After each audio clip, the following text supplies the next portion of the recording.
I rest my case.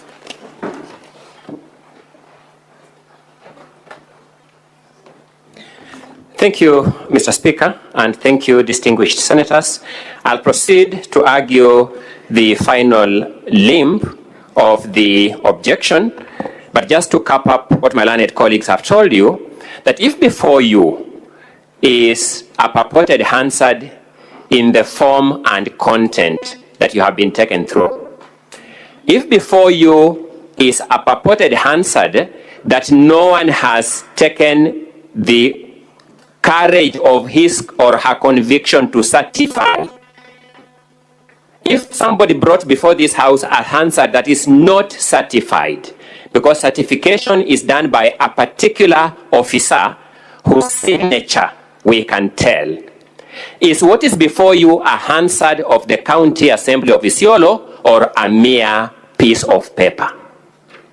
And if we conclude, as I invite you to, that what is before you is a mere piece of paper, to the extent that it is not certified, can we take any other proceedings on the strength of that mere piece of paper? That is what makes this issue a proper preliminary objection for resolution, one way or the other, before we can go into the trial. Secondly, is the issue of the order of court. And I want to address this issue as follows. We are guided by the Constitution and other laws and the standing orders, and to an extent, the manuals that this House publishes from time to time to inform both these members and the members of the public who interact with this House. My research has revealed that the latest manual issued by this House is a manual entitled Removal from Office of County Governors and Deputy County Governors Through Impeachment, an easy-to-use manual on the procedures and rules. That manual, on the face of it, was published by the Directorate of Legal Services and the Senate Liaison Office in the year 2025, which is this year. Part 3 of that manual is entitled Judicial Proceedings Against Impeachment. And this is the position this House has communicated in that manual at page 60, which is the very last page of that manual. There are 2 subtitles at page 60 of that manual, which is subtitle 1, Comply with Court Orders. And it says, parliamentary privilege and immunity and the principle of separation of powers do not shield the county assemblies and the Senate from court orders. When court orders are issued, they are binding on the county assembly and the Senate and must be complied with. Failure to comply with court orders may result in the invalidation of the entire process of impeachment by the courts. Then the second subtitle is Participate Actively in Court Proceedings, and this Senate has communicated to us through this manual that ignoring court orders against the county assembly or the Senate is not the solution. If court orders are issued against a county assembly or Senate, the most preferable option is to participate actively in the court proceedings. The county assembly or Senate may apply for review of the court orders or appeal to the next court for variation or the setting aside of the court orders. That is the manual that this House has published as late as this year. Allow me to make the following submissions then. The existence of the orders of court I am going to refer to is not a disputed fact. It is a fact admitted by the county assembly in their written submissions. So the existence of these orders is not a contested issue. And it not being a contested issue, it follows therefore that this Senate can proceed right away to resolve the question of the impact of those orders without investigating whether they exist or they don't exist, because between the parties, it is an admitted fact. Allow me to begin by referring this order, this Senate, my apologies, to an earlier ruling of the Speaker of the then only House of Parliament, which was the National Assembly, before the new Constitution. This was the ruling by Speaker Kenneth Otiato Marende on the question of nominations of Chief Justice, Attorney General, Director of Public Prosecutions, and Controller of Budget, and that ruling was made on the 17th of February 2011. It is found in volume number 4 of the governor's documents.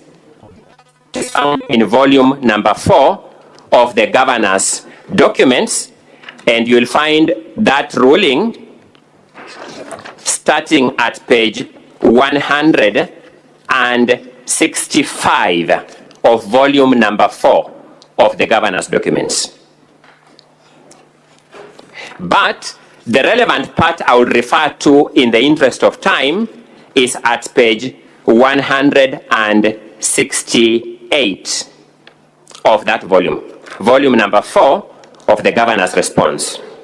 At page 168 is a continuation of that ruling of the then Speaker of the National Assembly, Honorable Kenneth Otiato Marende. He says, and I quote, "Honorable members, between the time when Mr. Imanyara first raised the matter and now, I have had the benefit of considering a range of material addressing the various aspects of the matter. Specifically, I have benefited from, among others, the position taken by the Judicial Service Commission, the Commission on Implementation of the Constitution, and the Law Society of Kenya. I have also carefully read and considered the ruling of the High Court relating to the matter of nominations, which was delivered on 3rd February 2011. Mr. Speaker, distinguished senators, I had the rare privilege of participating in that court proceeding. The first 3 of these bodies are constitutional or statutory, and their views on matters of law, though not binding to this House, are of significant persuasive value.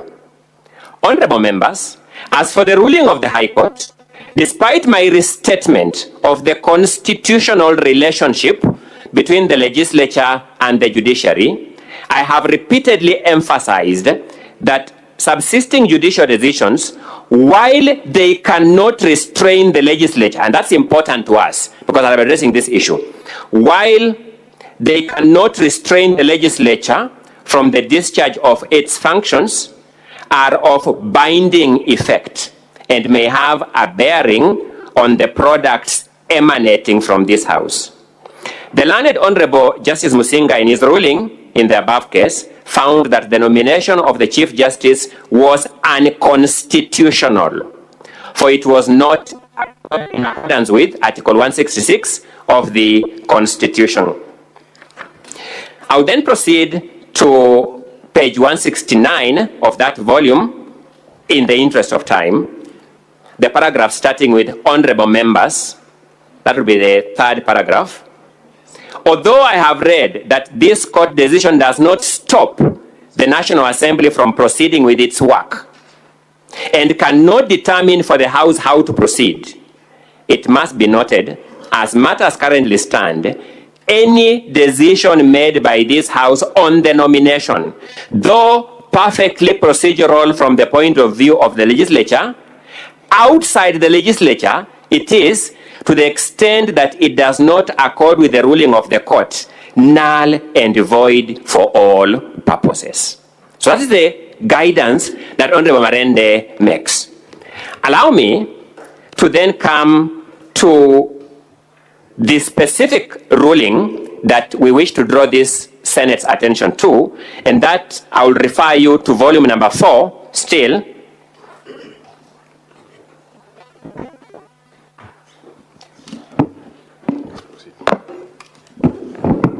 Thank you so much, Mr. Speaker. And as somebody who has been here multiple times, I'm always impressed by the support we get from the administrative teams in this Senate that may have to go on record in the interest of posterity. At page 13 of volume number 4 is a decision of the court in Isiolo High Court constitutional petition number A004 of 2025. The parties are Honorable Abdi Ibrahim Hassan, the governor now before you as petitioner, and the County Assembly of Isiolo before you as the first respondent. There are 2 other parties in that matter, but safe to highlight that the parties before you are parties in that suit. They are therefore bound by the decision of that court. At page number 25, allow me to just go straight, Mr. Speaker, to page number